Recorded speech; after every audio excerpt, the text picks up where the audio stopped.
Okay, Assalamualaikum dan selamat pagi. Minggu lepas kita dah tengok istilah asas, iaitu kita dah bincangkan panjang lebar apa itu populasi. You kena bezakan di antara populasi dan juga sampel. And then kita tengok apa itu pemboleh ubah, variable and the data.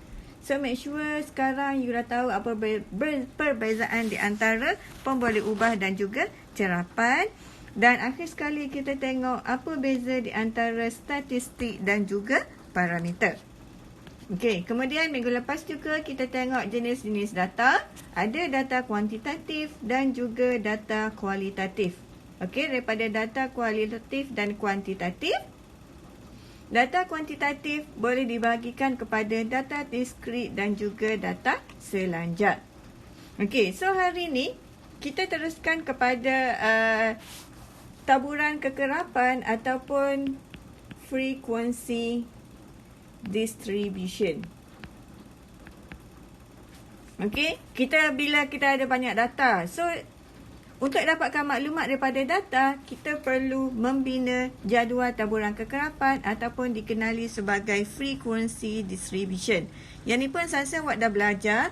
Okey, jadi untuk biostatistik, biasanya kita ia melibatkan dua jenis jadual kekerapan, iaitu sama ada hanya satu data sahaja dalam satu kelas. Seperti yang diberikan dalam contoh 1.1. Okey, kita tengok contoh 1.1.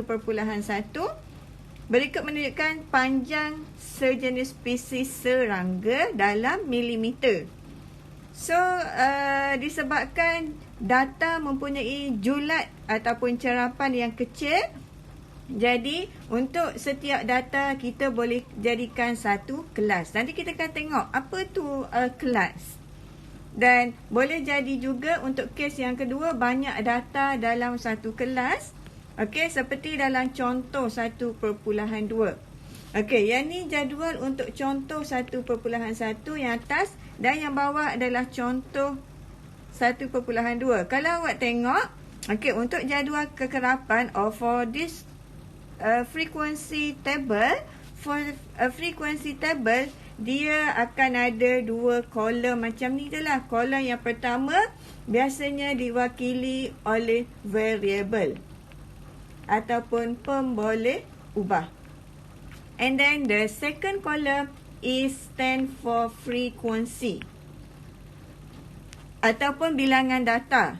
Contohnya, berdasarkan data yang ni tadi, data yang banyak ni, okey, data yang dalam kotak ni, kita tahu panjang serangga yang serangga yang mempunyai panjang 0.5 adalah sebanyak 2 ekor serangga. Yang tu maksud dia. Panjang serangga yang mempunyai panjang 0.6 adalah sebanyak 2. Okey, jadi dan seterusnya lah. Apa beza dia dengan contoh 1.2? Okey, dalam contoh 1.2 pula, seperti yang diberitahu tadi, banyak data dalam satu kelas. Apa tu kelas sebenarnya? Kelas ni adalah yang kolom sebelah kiri ni lah. Perhatikan untuk kolom sebelah kiri, untuk contoh 1.1 dia ada satu data sahaja, itu 0.5.